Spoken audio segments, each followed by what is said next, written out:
Matapos ang apat na aldaw na pagkakabulag sa pamilya, nakabalik na kasuudma sa saindang magurang ang duwang menor de edad na magtugang. Napigsasabing kinidnap nin sarong persona na nagpabisto subuot na staff nin sarong bistadong vlogger sa Bicol.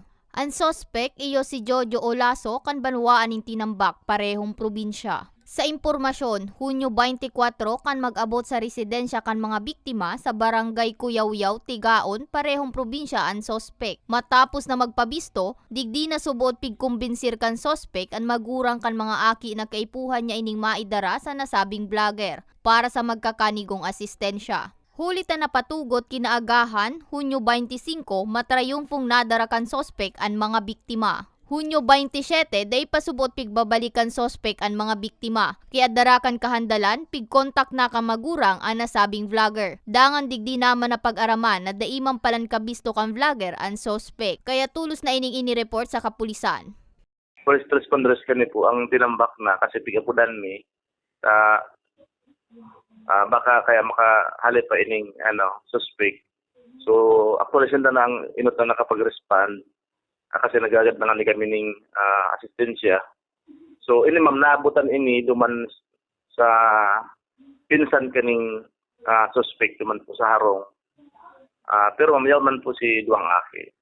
Edad 6 asin 8 anyos ang mga biktima. Sa Facebook post naman kanasabing vlogger, mababasa ang pangapodan kay ni na matabangan sinda na mahanap ang mga biktima. Na naging tulay nga ni masusug ang lokasyon kan mga biktima sa barangay Santa Cruz, Tinambak, Camarines Sur. Sa residensya kan pinsan kan sospek. Huli sa pagkomento sa nasabing post kan sarong netizen.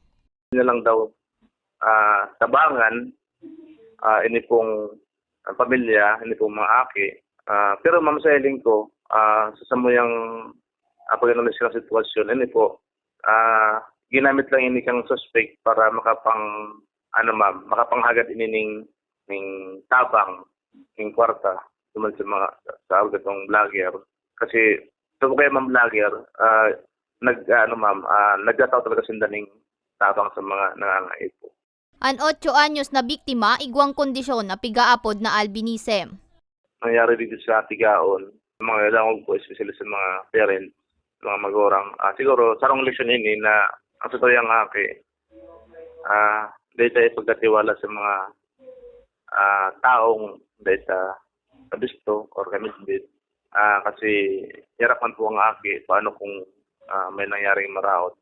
So, sana, kita pong magorang, kita po ang inas na mag-protect ang tutoyang mga aki. Sa ngunya, nasa kustudiya kan Tigaon MPS ang sospek as sinahampang sa kasong kidnapping. Para sa mga baretang Tatak Bicol, May Arango.